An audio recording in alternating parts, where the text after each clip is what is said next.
آپ نے سنا ہوگا حضور نے سورہ رحمان کے بارے میں فرمایا ہے، سورۃ الرحمان عروس القرآن، یہ سورہ رحمان جو ہے یہ قرآن کی دلہن ہے۔ جیسے دلہن کو آپ خوشنما لباس پہناتے ہیں، آراستہ پیراستہ اس کو گہنے اور اس کو زیور پہناتے ہیں، تو جس طریقے سے سجاتے ہیں آپ دلہن کو، اللہ تعالیٰ نے ایک سورت قرآن مجید میں یہ ایسی رکھی ہے سورہ رحمان کی، اسے خوب سجایا ہے۔ اس میں الفاظ کا در و بست، اس کا اپنا ایک ڈیوائن میوزک ہے۔ وہ تو اللہ تعالیٰ قراء جو ہے، خاص طور پر مصر کے قراء، اللہ تعالیٰ ان پر رحمت نازل فرمائے، ان کی خطاؤں سے درگزر کرے۔ جس طرح قرآن کے انٹرنسک میوزک کو انہوں نے واضح کیا ہے، واقعہ یہ ہے کہ اگر یہ لوگ نہ ہوتے، شیخ عبد الباسط محمد عبد الصمد، شیخ محمود خلیل الحسنی، یہ لوگ کہ جنہوں نے قرآن کے اس غنا میوزک، یہ لفظ جو ہے آپ حیران نہ ہو کہ میں یہ کوئی شاید توہین کر رہا ہوں قرآن کی، حضور نے یہ لفظ استعمال کیا ہے، تغنو، اس قرآن کو اچھی سے اچھی خوشلہانی کے ساتھ پڑھو۔ من لم یتغن بالقرآن فلیس منا، جو قرآن کو بہتر سے بہتر انداز میں، اچھی سے اچھی آواز میں، خوشلہانی کے ساتھ پڑھنے کی کوشش نہیں کرتا، وہ ہم میں سے نہیں ہے۔ بلکہ ایک مرتبہ حضور رات کے وقت آپ گشت پر تھے اپنے ساتھیوں کے حالات معلوم کرنے کے لیے۔ حضرت ابو موسیٰ اشعری رضی اللہ تعالیٰ عنہ ایک صحابی ہیں، ان کے گھر کے پاس سے گزر ہوا، وہ رات کو تہجد پڑھ رہے تھے، کھڑے ہوئے کیف کے عالم میں قرآن تلاوت کر رہے ہیں۔ حضور کو بہت پسند آئی ان کی قرات، کافی دیر تک وہاں کھڑے سنتے رہے۔ اب انہیں کیا پتا کون سن رہا ہے، بالکل اسی طرح سمجھ لیجئے ایک بات یاد آئی ہے، حضور فرماتے ہیں کہ جس طرح کان لگا کر اللہ قرآن کو سنتا ہے، کسی چیز کو نہیں سنتا۔ ہمیں نظر نہیں آتا نا، ہمیں معلوم نہیں، ہم قرآن پڑھ رہے ہیں تو سننے والا کون ہے؟ سب سے زیادہ کان لگا کر خود اللہ۔ یہاں اس لیے مجھے یاد آیا کہ ابو موسیٰ اشعری کو کیا پتا تھا کہ کون سن رہا ہے؟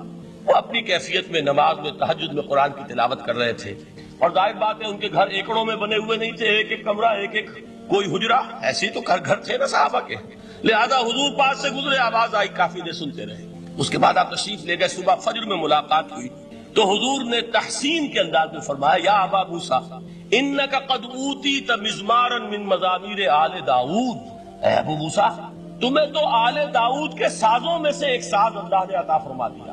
جس طرح حضرت داؤد، لہن داؤدی مشہور ہے کہ جب وہ پچھلے پہر رات کو حمد کے ترانے الاپتے تھے، قرآن میں ہے کہ پرندے شامل ہو جاتے تھے ساتھ، اور پہاڑ وجد میں آتے تھے، پہاڑ بھی ان کے ساتھ شریک ہوتے تھے۔ تو جس طرح کا اللہ نے ان کو لہن عطا فرمایا تھا، حضور نے تحسین کے انداز میں فرمایا ہے، ابو موسیٰ اشعری اللہ نے تمہیں بھی آل داؤد کے سازوں میں سے ایک ساز عطا فرمایا ہے۔ بہرحال قرآن مجید کا جو یہ میوزک ہے، قرآن کے الفاظ کا جو حسن ہے، جہاں تک حسن معنوی ہے وہ تو ہر لفظ میں ہے، لیکن یہ حسن ظاہری، حسن صوتی، حسن لفظی، یہ اپنے کلائمیکس پر آپ کو نظر آئے گا سورہ رحمان۔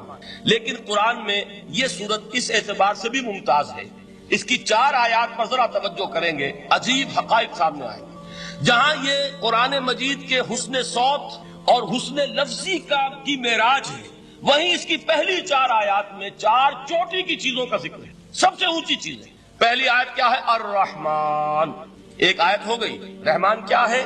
اللہ کا نام ہے۔ کبھی آپ نے غور کیا اللہ کے ناموں میں سب سے پیارا نام کون سا ہوگا؟ رحمان۔ کیوں؟ اس کا مادہ کیا ہے؟ رحمت۔ ہمیں سب سے بڑھ کر جس چیز کی ضرورت ہے وہ کیا ہے؟ رحمت خداوندی۔ نام اچھی طرح سن لیجئے اس حضور کے قول کو۔ حضور فرماتے کوئی شخص جنت میں مجرد اپنے عمل کی بنیاد پر داخل نہیں ہو سکے گا جب تک کہ رحمت خداوندی دستگیری نہ کرے۔ کسی صحابی نے بڑی ہمت اور جرأت کا ثبوت دیا کہ پوچھ لیا، کیا حضور آپ بھی؟ جب آپ نے فرمایا کوئی شخص داخل نہیں ہو سکتا جنت میں محض اپنے عمل کی بنیاد پر جب تک کہ رحمت خداوندی جو ہے وہ دستگیری نہ فرمائے۔ پوچھا گیا کیا آپ بھی؟ آپ نے فرمایا ہاں میں بھی۔ آپ انداز کیجئے کہ اگر محمد الرسول اللہ بھی رحمت خداوندی کے ضرورت مند ہوں تو تاب دیگراں چے رسد، ہماری تو سب سے بڑی ضرورت رحمت خداوندی۔ اب یہ رحمت جو ہے قرآن مجید میں اللہ تعالیٰ کی یہ شان 2 الفاظ کے ذریعے سے آتی ہے، رحیم اور رحمان، اور کوئی مادہ نہیں ہے جس سے 2 نام بنتے ہوں اللہ کا، لیکن یہ مادہ ہے واحد رحمت کا کہ جس سے رحمان بھی ہے رحیم بھی ہے۔ رحیم صفت مشبہ ہے، رحمت دائم ہو جائے گی، مستقل ہوگی تو رحیم کہیں گے، اور رحمان اس میں رحمت کی ہے وہ شان ہے کہ جیسے ٹھاٹھے مارتا ہوا سمندر ہو، ہیجان کی کیفیت، طوفانی کیفیت، رحمت خداوندی کا طوفانی جوش، وہ ہے رحمان۔ آپ تو رہتے اس علاقے میں ہیں، آپ کو معلوم ہے عرب اگر بھوکا مرا جا رہا ہو تو کیا کہے گا؟ انا جوعان۔ پیاسا مرا جا رہا ہو انا عطشان۔ بہت غضبناک ہوگا غضبان، غضبان آصفہ قرآن میں آیا، بہت غضبناک۔ رحمان جس کی رحمت جو ہے جوش میں ہے، ٹھاٹھے مارتے ہوئے سمندر کے مالک. تو یہ اللہ تعالیٰ کے ناموں میں سب سے پیارا نام. اب آگے چلیے. الرحمن علم القرآن، رحمان نے قرآن سکھایا. رحمت خداوندی کا سب سے بڑا مظہر، رحمان کی رحمانیت کا سب سے بڑا مظہر قرآن ہے. ان میں جو منطقی ربط ہے اس کو سمجھتے جائیے. اچھا آپ یہ سوچئے، جو علم بھی انسان کو حاصل ہوا وہ کس نے دیا؟ اللہ نے. سائنس کا علم کس نے دیا؟ اللہ نے. علم آدم الاسماء کلھا، وہ علم الاسماء جو حضرت آدم کو دے دیا گیا تھا ازل میں، یہ اسی کا ظہور ہے، یہ اسی کی ایکسفولیشن ہے جو ہو رہی ہے اور ہوتی رہے گی ابھی. اور جو اور دوسرے علم ہے وہ کس نے دی؟ اللہ نے. لا یحیطون بشیء من علمہ الا بما شاء، مخلوق میں سے کوئی اللہ کے علم میں سے کسی شے کا احاطہ نہیں کر سکتا مگر وہ جتنا اللہ دینا چاہے. لیکن یہ کہ تمام علوم میں چوٹی کا علم قرآن. نوٹ کرتے جائیے، چوٹی کی چیزیں جمع کی. اللہ کے ناموں میں چوٹی کا نام رحمان. اللہ نے جو کچھ انسان کو سکھایا اس میں چوٹی کا علم قرآن. خلق الانسان، انسان کو پیدا فرمایا. سوال یہ کہ حیوانات کو کس نے پیدا فرمایا؟ آسمان کس نے پیدا کی؟ زمین کس نے پیدا کی؟ فرشتے کس نے پیدا کی؟ کیا مطلب خلق الانسان؟ اس کی تمام مخلوقات میں اس کا کلائمیکس، اس کی تخلیق کی معراج، اس کے تخلیق کا نقطہ عروج انسان ہے. یہ ہے کہ جو مسجود ملائک بنا ہے. وَلَقَدْ كَرَّمْنَا بَنِي آدَمَ وَحَمَلْنَاهُمْ فِي الْبَرِّ وَالْبَحْرِ وَرَزَقْنَاهُمْ مِنَ الطَّيِّبَاتِ وَفَضَّلْنَاهُمْ عَلَى كَثِيرٍ مِّمَّنْ خَلَقْنَا تَفْضِيلًا. تو تخلیق میں سب سے اونچی تخلیق انسان. علموں میں سب سے اونچا علم قرآن کا. اللہ کے ناموں میں سب سے اونچا نام رحمان. تقاضے پورے کرو. تقاضے کیا ہے؟ ایمان ہے تو عمل درست ہونا چاہیے، ایمان ہے تو جہاد ہونا چاہیے، ایمان ہے تو جان اور مال کھپانی چاہیے. تو جو ایمان دوسرے لوگ جس طرح لائے ہیں، حمزہ بھی تو ایمان لائے ہیں، آخر ان کا راستہ تمہیں نظر نہیں آ رہا؟ ابو بکر ایمان لائے ہیں، ان کی طرح ایمان لاؤ. تو انہوں نے کیا کہا؟ انؤمن کما آمن السفہاء، کیا ہم اس طرح ایمان لائے جیسے یہ بے وقوف لائے؟ سفیہ کا لفظ تو سبھی جانتے ہیں. یہ سفہاء کسے کہہ رہے ہیں؟ آپ نے پڑھا تو بہت مرتبہ ہوگا ان آیات کو. کبھی سوچا کس کو کہہ رہے ہیں؟ وہ ابو بکر کو کہہ رہے ہیں، وہ حمزہ کو کہہ رہے ہیں، وہ عمر کو کہہ رہے ہیں. ان کی تو مت ماری گئی. غر ہؤلاء دینہم، انہیں تو کوئی ہوش ہی نہیں. 2 مرتبہ حضرت ابو بکر نے وہ کام کیا ہے کہ ہر ورلڈلی وائز انسان یہ کہے گا کہ حماقت کی ہے جس کے سامنے دنیا ہے. جب ہجرت کے لیے حضور تشریف لے جا رہے تھے، 40,000 درہم کا سرمایہ تھا، جبکہ حضرت ابو بکر ایمان لائے. مکے کے چوٹی کے تاجروں میں سے تھے جو ملک التجار کہلاتے. لیکن اب وہ روپیہ کہاں خرچ ہوا؟ بلال کو خریدا، روپیہ دے کے خریدا یا ویسے خرید لیا؟ آزاد کر دیا. ابو فقی کو خریدا، آزاد کر دیا. 6 ہیں غلام اور کنیزیں محمد رسول اللہ پر ایمان لانے والے جن کو ابو بکر نے اپنے پیسے سے خریدا اور آزاد کیا. یہ روپیہ تو پگھل رہا ہے نا. جو تھوڑی بہت پونجی رہ گئی ہے، تو جب حضرت حضور ہجرت کے لیے تشریف لے جا رہے، وہ ساری پونجی اپنے ساتھ لے گئے، گھر والوں کو چھوڑ کر گئے. بوڑھا باپ اندھا ابو قحافہ بعد میں وہ بھی ایمان لے آئے. اور یہ ابو بکر ہیں کہ جن کی 3 نسلیں ایک وقت میں موجود تھی مسلمانوں کی. ابو قحافہ مومن، ابو بکر مومن، اور ابو بکر کی اولاد مومن، عائشہ، اسماء اور ابو بکر اور عبد الرحمن ابن ابی بکر. یہ کون ہے؟ تو 3 نسلیں جس کی بیک وقت رہی ہیں ایمان میں، وہ شاذ لوگ ہیں، ان میں ابو بکر. لیکن یہ کہ اس وقت تک ابو قحافہ ایمان نہیں لائے تھے، والد نابینا تھے. تو والد ہے، بیٹیاں ہیں حضرت عائشہ، حضرت اسماء حضرت رضی اللہ تعالیٰ عنہما، بیوی ہے. کچھ نہیں چھوڑ کے گئے، ایک پیسہ. جب باپ کو معلوم ہوا بیٹا چلا گیا محمد کے ساتھ صلی اللہ علیہ وسلم، سخت غصے میں ہے، پیٹ و تاب میں ہے. اب ہمارا کون والی وارث ہوگا؟ کون ہے ہماری خبر گیری کرنے والا؟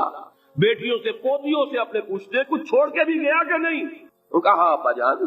کیا کیا انہوں نے؟ کبھی پڑھے ہیں واقعات؟ کچھ کنکر روڑے لیے، ایک کپڑے میں پوٹلی بنائی اور اندھے دادا کا ہاتھ اوپر پھروایا. دیکھیے دادا جان، یہ چھوڑ گئے ہیں، یہ مال ہے، یہ سونے اور چاندی کے سکے ہیں، ابا جان ہمیں ایسے نہیں چھوڑ کر گئے. واقعہ کیا ہے کہ ایک پیسہ نہیں چھوڑا ابو بکر نے گھر والوں کے لیے. سب کچھ لے گئے کہ کیا پتا محمد کے ساتھ جا رہا ہوں، کس وقت کیا ضرورت پیش آ جائے صلی اللہ علیہ وسلم. تو یہ کوئی عقل مندی کی بات ہے؟ اپنے غریبانوں میں جھانکی، آپ یہ عقل مندی کریں گے؟ کہیں چاہے نہ، یہ بات دوسری ہے.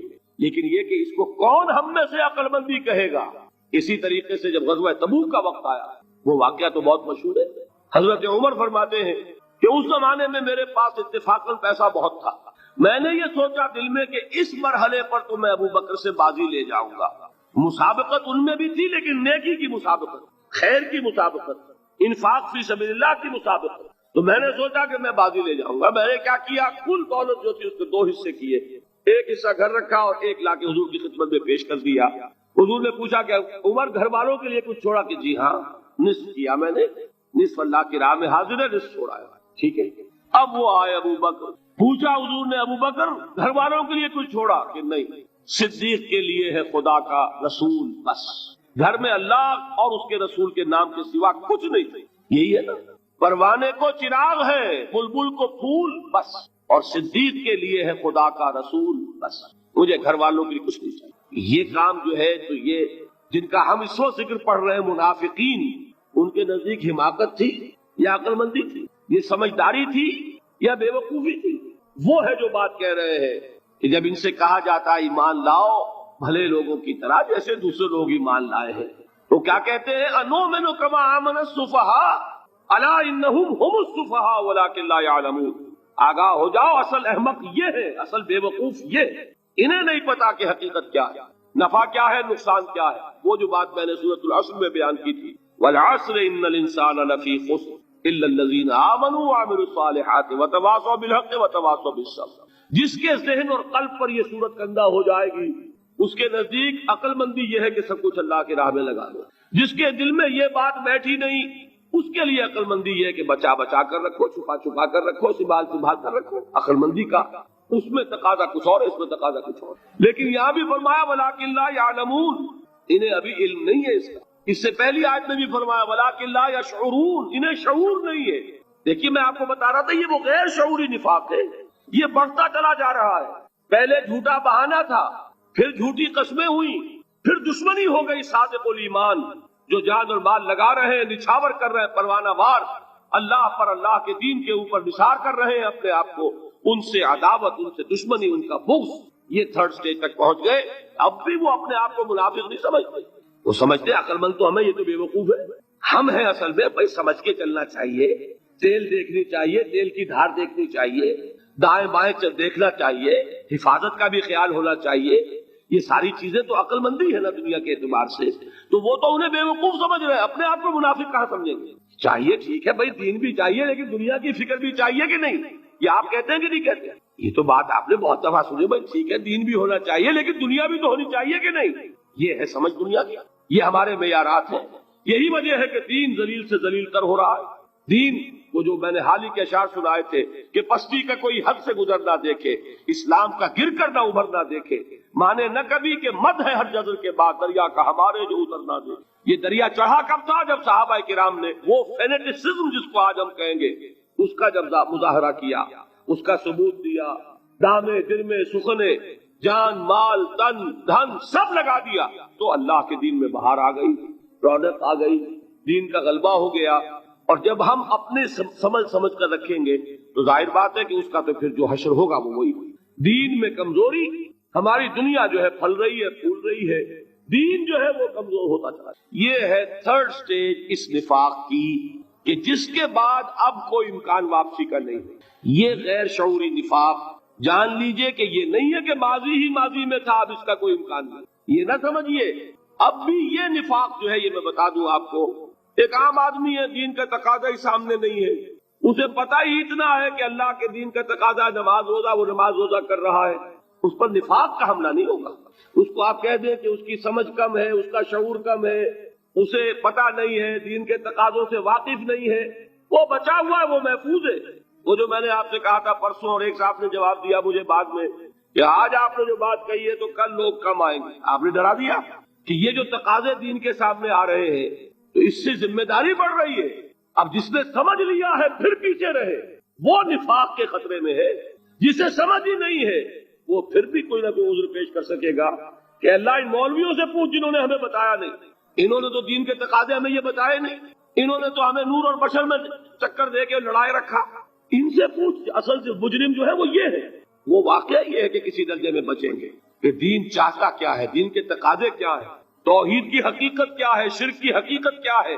اس کی طرف اگر توجہ ہی نہیں دلائی جا رہی اور اس غریب کو پتہ ہی نہیں, اسے پتہ ہی صرف یہ ہے کہ کھڑے ہو کر سلام پڑھنے میں اتنا فائدہ ہوتا ہے، وہ پڑھ رہا ہے بیچارہ، لہذا اس کا معاملہ آسان ہے بنسبت اس شخص کے کہ جس کے سمجھ میں آ گیا ہو، بات اس نے پالی ہو۔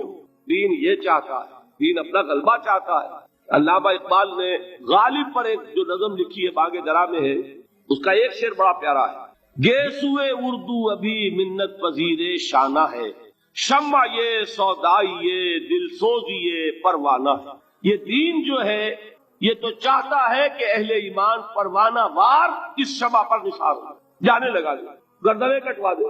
وَلَا تَقُولُوا لِمَنْ يُقْتَلُ فِي سَبِيلِ اللَّهِ أَمْوَاتٌ بَلْ أَحْيَاءٌ وَلَكِنْ لَا تَشْعُرُونَ۔ اور اگر اس سے پیچھے ہٹیں گے، قدم پیچھے ہٹا نہیں کہ نفاق کی زد میں آئے نہیں، وہ نفاق کی پہلی stage, second stage, third stage وہاں پہنچ گئے، واپسی نہیں۔ اس کے لیے ایک اور دو آیات میں چاہتا ہوں کہ اس سے اس حقیقت کو اور سمجھ لیں اچھی طرح، تاکہ کوئی اشکال نہ رہ جائے۔ ایک آیت تو میں نے شروع میں پڑھی تھی، ایک نہیں ہے یعنی ایک جگہ سے سورہ عنکبوت، اور ایک آیت ہے سورہ حج کی، وہ میں نے شروع میں تلاوت نہیں کی۔ سورہ حج کی آیت دیکھیے، اس قدر پیاری آیت ہے، دوسرے رکوع کے اندر آپ کو آیت ملے گی، سورہ حج 17ویں پارے میں ہے، نصف کے بعد شروع ہوتی ہے، اور اس کے دوسرے رکوع وَمِنَ النَّاسِ، اور لوگوں میں سے کچھ ایسے بھی ہیں، مَن يَعْبُدُ اللَّهَ عَلَى حَرْفٍ، جو اللہ کی بندگی کرنا چاہتے کنارے پر کھڑے ہو کر۔ ایک ہے منجھار میں کودنے والے کہ ہر جباد آباد ماں کشتی درا بنداختے، جیسے کہ طارق نے کیا تھا، ادھر ساحل اندلس پر قدم رکھا، ادھر کشتیوں میں آگ لگا دی، کہ کسی کے دل میں خیال ہی نہ آئے کہ واپسی بھی ہے، کوئی کسی کے ذہن میں سوال ہی پیدا نہ ہو کہ اب گھر واپس جانا ہے۔ طارق چمر کنارے اندلس سفینہ سو، گفتند کارے تو رہے عقل و خرد خطاس۔ دیکھیے وہی عقل اور بے وقوفی والی بات آ گئی، لوگوں نے کیا یہ طارق کیا کیا، عقل مندی کی روح سے تو یہ غلطی کی تم نے۔ عقل تو یہ سکھاتی ہے کہ ذرا سنبھل کر چلو، جذبہ یہ کہتا ہے کہ نہیں، واپسی کا کوئی سوال نہیں۔ اس نے اقبال نے یہی نقشہ کھینچا ہے کہ بے خطر کود پڑا آتش نمرود میں عشق، عقل ہے